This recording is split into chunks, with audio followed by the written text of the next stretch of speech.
Thank you, and thank you everybody for taking some time out to hear about our story. It's quite a story, so I'm going to give you a bit of background and then tell you what we are up to, and then we will have a couple quizzes or comments, I should say surveys today, just to kind of gather some information about where you're at in your journey with EHS compliance automation, and then we'll have lots of time for Q&A. So who are we? If you haven't heard about us or read about us yet, we're a little company in Vancouver, Canada, 40 strong, 50% diverse, led by a woman, yours truly. And we've been around for just over 3.5 years. So pretty young. I came from Bloomberg BNA, where I built a whole bunch and designed a whole bunch of compliance automation products and helped with the global libraries and monitoring. So I've got a deep roots in trying to operationalize complex content with folks. And I'm going to tell you all about what we're up to. From the description, you kind of know we have an AI platform that deconstructs data automatically, all the data in your world. And we are serving all sorts of industries. Anybody who's got people working for them or a facility of any type is going to have permit standards, regs, policies ad nauseum. And so we're here to help. We've won a bunch of awards over the last few years, about 8 to date. And as of yesterday, we've had 3 patents awarded for our system, and the 3rd coming in a couple months, which kind of solidifies that what we are doing is really the new way, to use a Mandalorian term. So let's get into it. It's probably not lost on you that your life is complicated and getting even more complex. It's about $3 billion a year that we've gathered and been able to really see in the market that's spent on manual data transfer, hand typing, critical information from documents, PDFs, or hard files even. And that was something I kind of realized when I was at Bloomberg BNA, and also through my master's degree, because I've been working on environmental software since, well, about 1999, so a really, really long time. And when I left the company to start this myself, I really was looking at ways to automate compliance. I realized that people do not have the time to read every single line. They're prioritizing what is the biggest pain point or the highest risk, and never really getting to see the complete picture of compliance. And I thought NLP and machine learning was at a state where we could try it. So I built a POC back in 2018. The industry loved it, and off we are here 3 years later with a complete autonomous self-serve SaaS platform. Your lives are just going to get more complicated too, with ESG requirements, climate change. I'm just looking at some of the registers out there coming down, because we do regulatory monitoring as well, which I'll talk about later, but there's just a lot that's on your plate, and it's just getting more complex. We focused on this pyramid of documents. So basically what people as an EHS and permitting and compliance professional, upstream or downstream, wherever you are in that cycle, a new project or the end of the life of a project, you've got documents like this that really dictate how you manage compliance and risk. They all have to be read most of the time by somebody somewhere at some point on a weekend, late at night, or on the way to an audit. Who knows? We're all tired. 2 years of a pandemic. Is there help? Yes, there's help. We trained the algorithm on these doc types. This was the massive part of information that we could gather, that we could determine was really holding people back. This is where the bottleneck is. So before we get into some of the background of what we do, I would just love to find out what some people's biggest challenges are right now. Give me a little bit of context as I talk for the next half hour. Just wondering what your biggest challenge is. Is it finding staff and EHS engineers, from anybody from co-op students to senior level VPs of EHS? There's such a high attrition rate. I know that's the forefront of my mind. Is it finding budget nowadays for innovative applications? EHS often has a hard time kind of finding budget for innovation. Is that, an impediment for you? And is it monitoring changes? It's just so much to do. My biggest problem is just staying on top of regulatory changes or new permits or standards, et cetera, and how the regulatory changes impacts my compliance tasks. So just give you a moment to fill that out, and then we'll go to the next slide, and hopefully everybody can see the questions. So I tried to fill in some silence there, so I'm going to go here. Well, there we go. Well, I'm not really surprised. These are the 3 top answers we get to this question. That's why I could have done 5, but I kind of knew these were the top 3. And yes, monitoring of regs, staying on top of stuff. Yep, feel your pain. A lot of reading going on there. So why did I do what I did with Greg Gaspers, was my co-founder. Some of you might know who he is, bit of a legend on the air calc side, coming from Adviance and from the government way back in the day. So he and I partnered up in 2018. He retired in 2020. Lucky man. We really recognized this was a moment in time. There was a lot of things happening back in 2018. This was pre-pandemic too. And since then I've added that last bullet because there was a lot of wind at our back, a lot of things going on, right? Specifically with the cost of data. Well, first with the creation of data. Only about 12% of data within companies is leveraged at all. It's lying around, it's not used, it's not digitized. There just wasn't a way to digitize old permit standards or documents that were on an angle, lots of extraneous material. We have Vision AI to be able to do that. And I just kind of thought that AI and ML was kind of out of the lab. And now finally, 30 years later, because it's been around for a long time, it was something that we could use. And I was absolutely correct. Also, we've heard about the Internet of Things, 4.0 for probably 7 or 8 years in our industry. So there was this massive shift and interest in digitization and transforming workflows and how we do work. The attrition rate in EHS departments as well is affecting, and helping us gather interest and find momentum for using automation platforms like this. And then ESG, as I said earlier, and of course the pandemic, we're just having to really think outside the box on how we work remotely. So we are really here to help. I do get a lot of questions on ESG. Well, what do you do for ESG? Well, we do lots of things under environment, social, and governance. At the end of the day, it's all going to be about collecting data and being able to use algorithms or analysis or predictive analytics to kind of find out really what should I focus on under the E and the S and the G. And so AI is absolutely an application that can help you. It's been around a very long time. We're using deep learning, vision, AI. So we're using a combination of things. And, just the great thing about AI is that it's trainable. It gets better as it goes. It's really good at identifying and extracting specific things that are significant, especially to what we do. And as I show you what our product does and the output, we've really curated it specifically to the EHS and permitting compliance professional. So it's really an enormous productivity tool. It can read something in seconds, whereas a human would take maybe minutes to half an hour to read something. It's that fast. If you're doubtful about, is this so new? And, if we try it out, are we just those guinea pigs? Absolutely not. Not only have we been in the business for years, and we've had the platform out for a year, but many other industries are using AI and NLP. There's just massive amounts of data everywhere, especially fintech and in legal tech. Law firms, and probably your legal department right now is using some form of NLP to help them with their contract management, their lease processing. In fintech and the financial industry, they've been using this technology for ages and ages. And AI is just now embedded in our phone. It's everywhere we go. And we're now seeing wealth tech, health tech, and travel tech prop up. And why not compliance tech? And this blurry, awful the image on the right was meant to be blurry, but if you just type in fintech into Google and then click the images sort, this is what you'll get. You'll get these ecosystems of very, very many companies doing similar things, but we're quite different in that we train the algorithm for an output for you. We have in-house experts, and I'll talk about that a little later. I love just seeing how the adoption of AI is growing out there in the market. This is from October 2020, so about a year old. And looking at some of the updated stats that I just saw a couple days ago, we're now well into companies experimenting and trying it out. And that 37% exceeding expectations is more like 45%. And we'll give you this presentation, but if you need data or information to build a business case to try out platforms like this, let me know. Happy to help.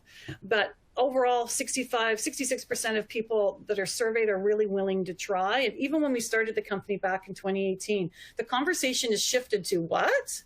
And that's why we named the company EHS AI. Folks in the AI industry laugh at me. They're like, why would you call it that? But we did it on purpose because in 2018, EHS and AI were like different animals. So I wanted to squish it together, and so people would get it. Like, that's what we're doing. And now, several years later, don't get asked that at all.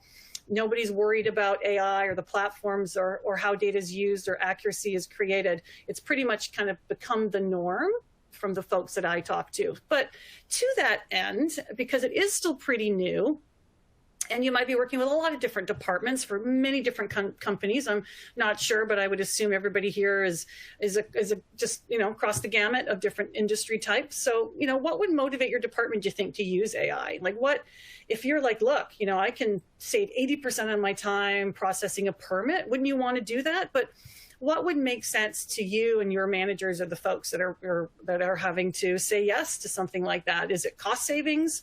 Is that the biggest pain point? Is it just better data? Because, coming from regulatory companies, I know that the human error rate's about 12 to 15%. So it's around, the 80s, we're high 90s for our curated output. Is it the consistency and interpretation? We've heard a lot from headquarters. They love our product because it provides a consistent interpretation across the entire company. Instead of one person analyzing a permit or a regulation over here, and then 4 other people doing the same and all coming up with the same different list of requirements, you can now make that very consistent. And then the speed to compliance, just being able to get that full record of compliance in a fraction of the time. So what do you think might be or is the reason that you might try this? Oh, good. That's great. Oh, yeah. 50% efficiency, accuracy, and compliance management.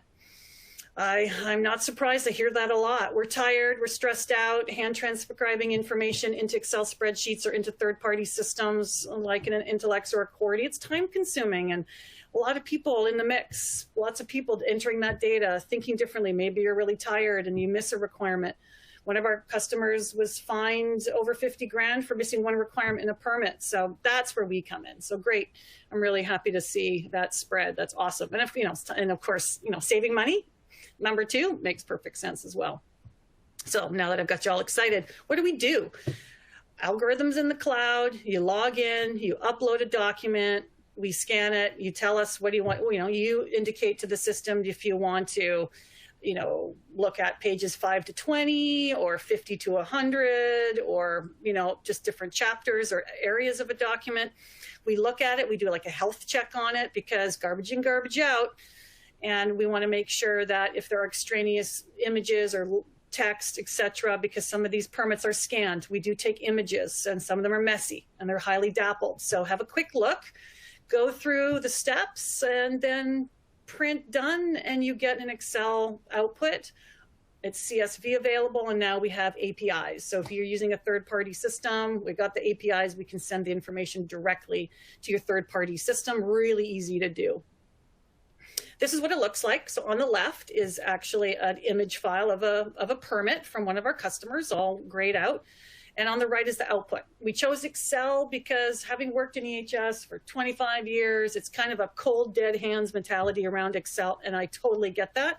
Environmental software systems actually started in the accounting industry back in the late 80s, in all sorts of different accounting software. Now we're into Excel, and it's just a useful format. We have companies that are using our product to build compliance tables right from our output, or if they're doing ISO 14001 registries or other types of compliance registries, able to move through regs really quickly and then come up with a list of requirements from regs really, really quickly. Some of the other use cases beyond permit analysis and auditing and compliance demonstration tables, we now have we've got folks running contracts through it, because there could be terms and requirements within a contract or an RFP that you might miss if you're a human. So that's been awesome. We've had folks run through safety management plans through the system to see how badly they're written, to be honest. Our classifications of all the data over on the right are description, recommendation, or requirement. Most people are just interested in the requirement. Everything else really doesn't make a lot of sense, but that's been really helpful for people to actually see how things were written. We had one company run through a safety management plan and realized that they were written badly. They were written as recommendations where it should have been written as requirements. So health check on information. People who are never able to go back, maybe they're an M&A or about to acquire another facility or company, or they have an audit or some enforcement action. Being able to quickly go through within a few days and review all of the documentation is pretty critical, and now that's possible. Also, if we have 5 languages, including, in addition to English, German, Portuguese, French, Spanish, and one more. Sorry, my mind's gone, but we've got 6 languages. And so you could upload a permit in German or regulation in Spanish, and the output will be in that native language. We have 7 languages on staff, so we are training the algorithm on the native languages, so we understand the grammar, we understand how requirements are written. And they are written quite differently between countries. The syntax in Britain is different than Australia and is very different than the UK. And then you get the nuances in language between countries as well. And we have that talent on staff, and we're really happy to be able to bring this to folks who have operations around the world and never had visibility or control. So just what is that exponential increase? Nobody's typing, 22,000 pages a month, I'm sure. But if they were and they used our product, it's about a 10-fold increase in productivity that you can run through the system. That is just massive. We're finding most folks are probably processing a couple thousand pages a month, but that is just how fast and furious we could go. Eventually we'll get to batch processing so that if you've got, 5 stormwater permits that are exactly the same, just batch it, move it through. Just think about the magic and efficiency there. So just a little background on kind of the workflows and, what my vision was putting the roadmap together and going out and raising money as a woman in tech. It wasn't easy, and I had to build this whole picture of what the new way was. And I'm deeply committed to this field. I think that we all have a lot on our plate, and if we're going to move towards ESG and sustainability and help with the climate challenge ahead of us, we really need to rethink some of these entrenched workflows. They've been really hardened over the years for good reason. The regulators throw stuff at you and then good luck. And then the consultants come in often and save the day. So it's a pretty complex workflow. You've got a ton of data you got to gather and work through, then manually deconstruct it, put it in different formats or in a third-party system like a SharePoint or an Intellex or et cetera. Then you have to actually create tasks out of those requirements. First you got to prioritize all the requirements and then create tasks and then keep the darn things updated. Repeat and rinse over and over. So it's an expensive, error-prone process that can be absolutely streamlined with artificial intelligence. So where we're going is being able to take that kind of diagram I showed and provide an all-in-one solution, if you will. You upload the documents, we'll give you the list of requirements, and we will also track any regulatory changes and any changes to those documents. So if you analyzed a permit a year ago and you got a new permit, we can do a diff on that. The first thing out of the gate is going to be regulatory monitoring. So federal monitoring in a few months, and then all state monitoring later in the year. You can access the content within our system just to deconstruct it. You don't have to monitor it, but if you say I want to monitor it, we'll let you know if there's been a significant change to the requirements. So you put the document through, you get those list of requirements that I showed you, and then we'll let you know if it's changed. If you want to see the new document with red lines, then you can go ahead, press another button and get a side-by-side kind of redlined version. It's near and dear to my heart since coming from Bloomberg BNA. I really understand the challenges of monitoring and I know the pain. And I wanted to build the algorithm to get us there. And that's going to be pretty cool. And then at the end of the year, we're going to even go a step further, and those requirements are now going to be actual task language. So just think about that.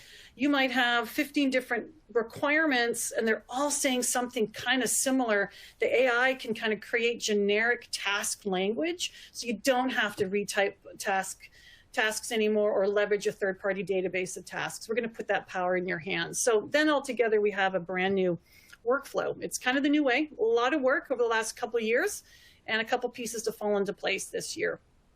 We have learned so much in the last couple of years. It's just been absolutely incredible. And we've talked to probably thousands of people by now in presentations like this to show what we're doing. And I want to share some of those lessons learned because I think it'll get you thinking, maybe broadly or outside of your department where this might be useful within the rest of the company. As I said, a lot of the benefits are around consistency and interpretation, and then speed to compliance. Of course, accuracy, affordability, and just that overall compliance assurance has been really, really important. I went over some of the use cases. Who are the buyers? All over the map. We've got like one person at a facility, maybe somebody at central services who's supporting a whole bunch of facilities, might get a license and then help the facilities. We have lots of consultants using this. They're seeing this as an integral part of their digital toolkit, if you will. Management consulting is definitely expensive, and having man hours or women hours, labor hours on a task, we need to free up people from that manual data transfer take a couple minutes, analyze the output. That's where your time should be spent, not line by line going through it. And Greg and I, Greg Gasparez, and between the two of us, about 60, I'm serious, but 60 years of experience in this. So we taught the algorithm to think like an EHS professional. That's why the output is so important. And you're not just getting, the compliance content with the requirement and then, related links and task language, et cetera. We also provide smart fields. So every requirement would have a date, an event type, an asset type, so that you can quickly go through and prioritize those requirements and then create those tasks. And trends I'm seeing, I've just been so wonderfully gratified to see how eager the consulting industry has been to chat with us. And they've been really integral to helping us get off the ground, because we are trying to automate a lot of what they do. So it's been a very good symbiotic relationship. And to date, that it's been difficult and expensive getting a full record of compliance. And as I do kind of, Chatham House Rules behind closed door think tank sessions with different corporate leaders around adoption of AI, they're finally really realizing the power of seeing the full record of compliance. And I've had a few folks say, nobody wants to see the full record of requirements. Nobody wants to see the thousands of requirements. They just want to know what's, they want to focus on what's important. But the conversations I'm having at the C-suite, and especially with ESG, and now the SEC coming in with their own regulations, we're going to have to know what that full record of requirements are. And now we can do it and manage it quickly and not be bogged down by knowing the full picture. And I really do believe that that's important. When it comes to software, well, we're the AI, we're the new way. We're going to be sending pipes of data from our system to other systems. So the EHS software industry has to kind of get their act together a little bit, make sure they're able to accept streams of data, and then build the tables and populate the modules behind that.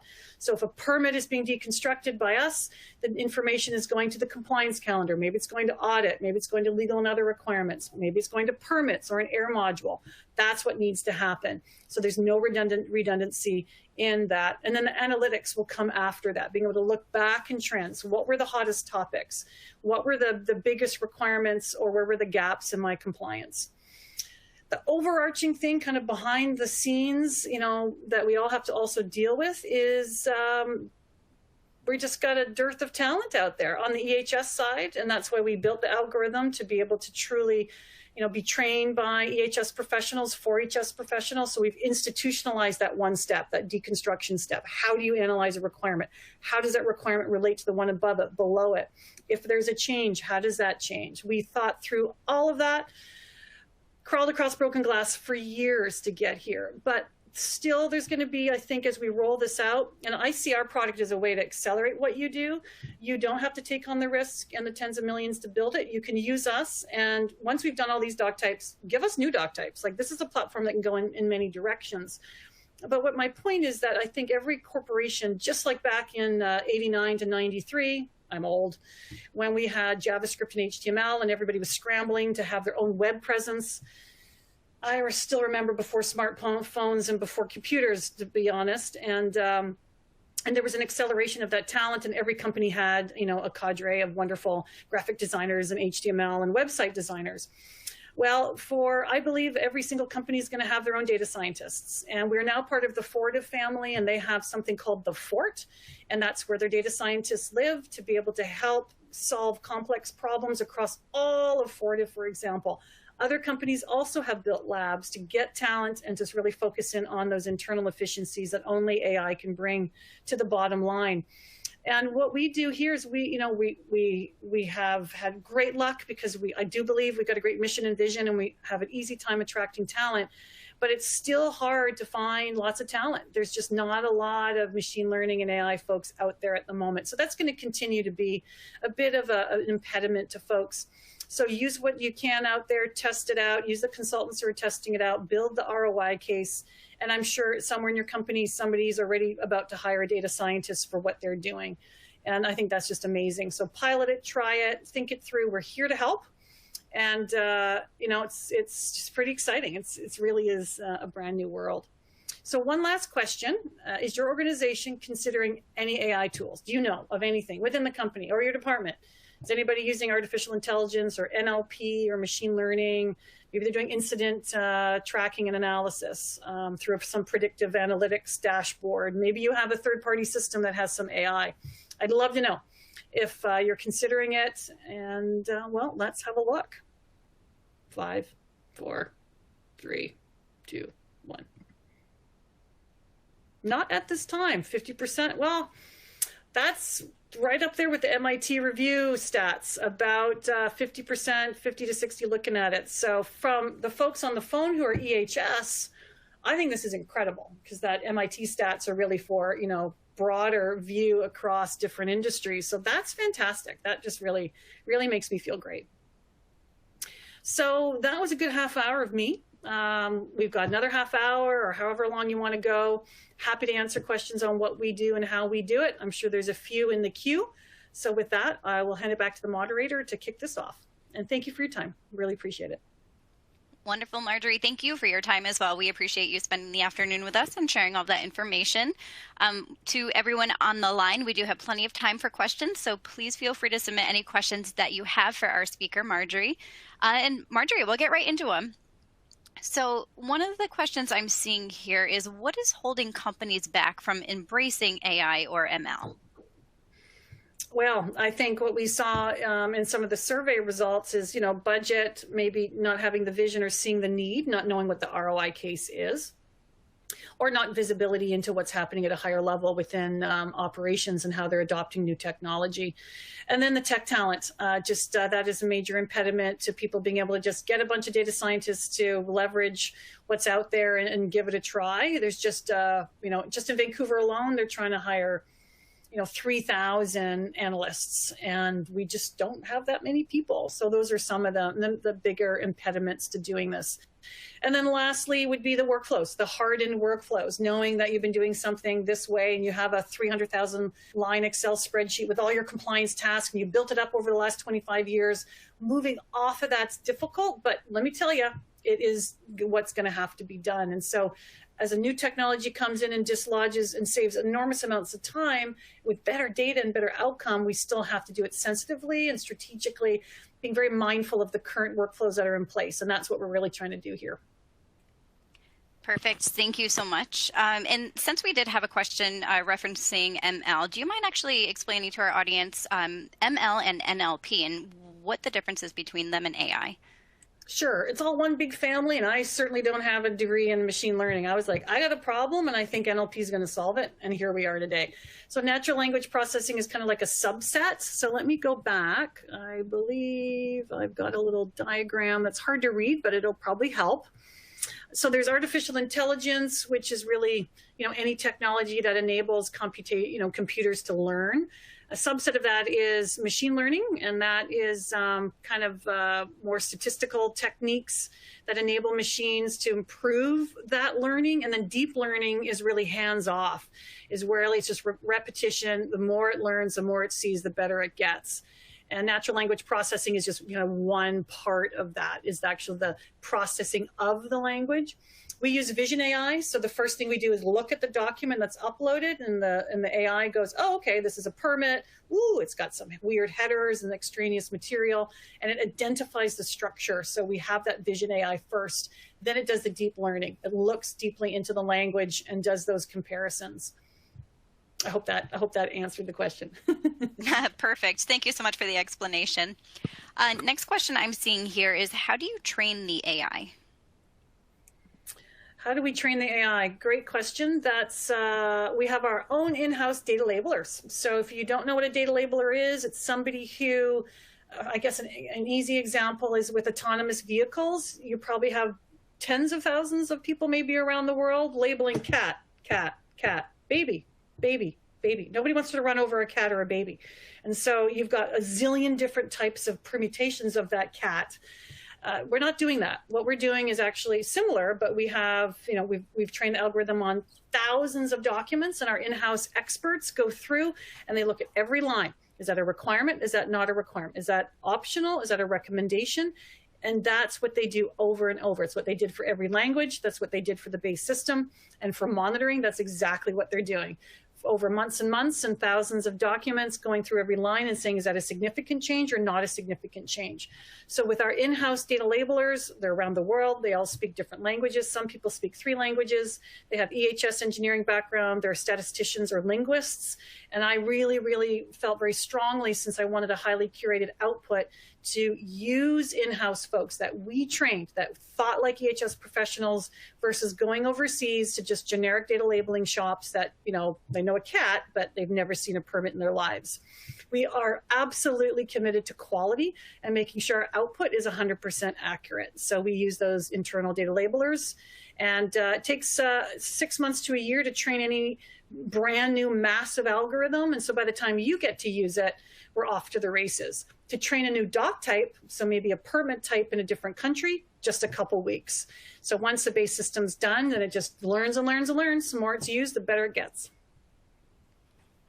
Perfect. Thanks, Marjorie. And I'm going to apologize in advance. I may butcher a little bit of this question here. So the question is, can you integrate EHS AI with regulatory change services such as, I'm guessing it's ENHESA or RegScan, and integrate with Intellex or Cority? Well, what we're doing is we're going to be providing a means for people to build their regulatory lists and then monitor it within our system, but all our data can go to a third-party system. So Intellex is their first one up with those APIs so that regulatory monitoring would be available within that system. As I said, we've had the old way for a long time, and now we're going to have a new way. And so there will be, you know, different ways that people can actually do it. But if you want broad analysis of trends and what's coming and the commentary from legal experts, you absolutely need that from those other services. If you just need a quick, cheap way to get to a regulation and then deconstruct it within a couple seconds into a checklist for whatever reason, and then need to find out if there was a significant change on a weekly, monthly, or quarterly basis, that's what we are. I'm kind of calling it just-in-time monitoring. And after 25 years in the field, I've heard ad nauseum, you know, I know my reg list. I just want to know if there was a significant change to the requirements. That's all I care about, because that fed my compliance calendar and all my tasks. So now I can actually, with your product, and I can see how a task is linked to a regulatory change. So we absolutely want to work with all of those regulatory providers. I personally think they should subscribe to us because we can help bring their internal costs down by folks reading the data. But we're still pretty new and still working with all those folks. So I would say we're complementary and possibly a replacement soon. Perfect. Thank you so much. These are some great questions. So thank you all so much for your participation here. Next question I'm seeing here is, what is the timeline for state regulation updates? We're putting those dates together right now. It is this year, and it is very soon. But I will wait for my product team to actually announce it with a press release. But I'd say within 3 to 6 months, you guys are going to have a new product to use to quickly get on top of your regulatory changes, and not just for regs, also for permits, again, or a policy or a plan. If you save it in our system, you can just quickly do a diff on any document. That'll be later in the year. So very soon, very soon. All right. And this question here is strictly for EHS AI. So does the EHS AI system help compile data for Tier 2 reporting and TRI reporting? Well, probably. If you've got massive amounts of documents and you need to get all the requirements out for the reporting, that's what we do. We're algorithms in the cloud that get that output and then put it and send it wherever you want through APIs. So we are basically, you upload data into us, we analyze it, and then send you a stream of data with the requirements, the dates, all that good stuff. Where that lives, how you action it, how you report on it, that'll happen in a third-party product or tool. We've spent the millions and the years on making sure that you can accurately deconstruct quickly any document type. That data then can be, gathered together through Excel, if that's what you want to do, because you're a super small company, but you probably have a third-party system, so you want to send our output into that third-party system to execute that reporting. Perfect. Thanks so much, Marjorie. This next question has a little bit of a backstory here. It's a little bit of a longer question, so bear with me for a moment. So the question here in the comment that goes along with it is, I work for my state's environmental regulatory agency. Currently, some of our more complex permit documents can exceed 200 pages, making it difficult for state investigators to determine compliance regulation. And the cost of AI software currently is prohibitive at a state level for the number of investigators and permit writers that would need to use it. So since all spending is subject to state legislator and agency approval, are there any plans to make AI accessible and affordable for state government use? Yep, this is a real fork in the eye type of process. I've had people almost in tears when they saw they could go from 40 hours of deconstructing a 200-page Title V to a couple hours. But here we are. I would love to work with regulators to figure out what is the best way to get this into the hands of folks that are writing these permits or writing these regulations. Because now you can rest assured that if they have a product like this, there's no getting around knowing what your requirements are. It is a new day. There's no like, well, I'm going to read that permit over the next couple months and hope for the best. Regulators will soon know that with products like this, you can get instantaneous compliance assurance, and there's no ambiguity, no gray area on if that's a requirement or not. So we haven't got there yet. It's one big thing I want to get into is government and universities, and specifically is how can we work with regulators? There's always special pricing, like at Bloomberg, there was always special pricing for regulators and for universities. So I'd love anybody who's here and is a regulator who would like to help us figure out how to get this into your hands. Give me a call. I'm all ears. All right, we have a couple more questions in the queue here. I think we'll have time to get through the remainder of the questions. So one of the questions here I'm seeing is, your company is worldwide and it must be difficult to keep with changes in each country and accurately. So how does that happen? How do you make that work? Well, we have 6 languages for the deconstruction of all of these documents. So you can upload a permit or reg from those 6, probably 30 countries in those 6 languages. The regulatory monitoring is for US. So we need a consistent database of XML that we can curate and we can get reliable updates on in one format, XML. There's only one provider really in the world that makes that commercially available. So we have all the US content available and all the EHS topics and beyond included in that. For other countries, I'm hoping Canada and Mexico next. I can get XML versions of that data. But I'm also working with other folks around the world to try to get a global agreement on XML. What is a standard publishing standard, basically, for regulations? That's what we need. Companies like Enhesa and others exist because they beat the street. They've been doing it for years. They know where to go in obscure countries where it's very difficult, like maybe Turkey or etc. You might not have, the systems that you might find in Canada, just because there's a different way to do things and you have to go down to City Hall and get the regulation. So that's what they do. So it'll be an impediment to really get global monitoring instantaneous until we can get a consistent standardized database of regulations. We're doing that for North America, and we'll work hard to get that done for the rest of other countries as well. Perfect. And Marjorie, what advice would you have for an EHS manager out there trying to adopt new technologies, and where should we start? Yeah, it's a great question. Start with a pilot. If you only have a certain amount of cash, let's see what we can do. It's easier to cut a PO to use a product like this to support a specific audit or a crunch in your ISO registry or at the end of the year for your reporting. Give it a try, do the QC on yourself, make sure you know what that ROI is. If you're looking internally, I talked to a company, we did a big demonstration last week with a huge Fortune 300, and they had a global initiative for all their offices. If anybody sees a new tool that can save this company money, that's innovative and is out of the box, they have a corporate initiative to bring it up to their management, which then gets escalated, and then it gets chosen or it gets seen as something that should be actually supported with some cash. And that's something to think about too, is to see who else in your company. Maybe you have a digital innovation group or a different type of group there that you can leverage. So find out what's happening internally, and then also find out what you can do with your own budget. There's like just a couple hours of training. This is about as simple as it gets for using a product. It's kind of like using Adobe. That was always in the back of my mind, is being able to save off a large 50 megabyte document quickly as a 2 megabyte document and get it out to your people. It was so quick and easy. It really changed my life as a leader years ago. I kind of see eSci as something that could be on everybody's desktop to use instantaneously to get that output. So see what you can do internally and externally, and we're absolutely here to help. All righty. We're coming down now to our final two questions here. The next question is, how do corporations, wow, goodness, I'm going to go with the other question. Corporations. Thank you. How do corporations evaluate, test, approach, and implement new platforms? How do they test it? Well, right now it's basically send us some docs, upload it, download it. Wow, how do I get it? And then usually the hard work is, okay, who's going to be trained on it? You know, somebody's been doing this as a full-time job. What else do we really need them to be doing? Because we're now going to free up a whole bunch of work.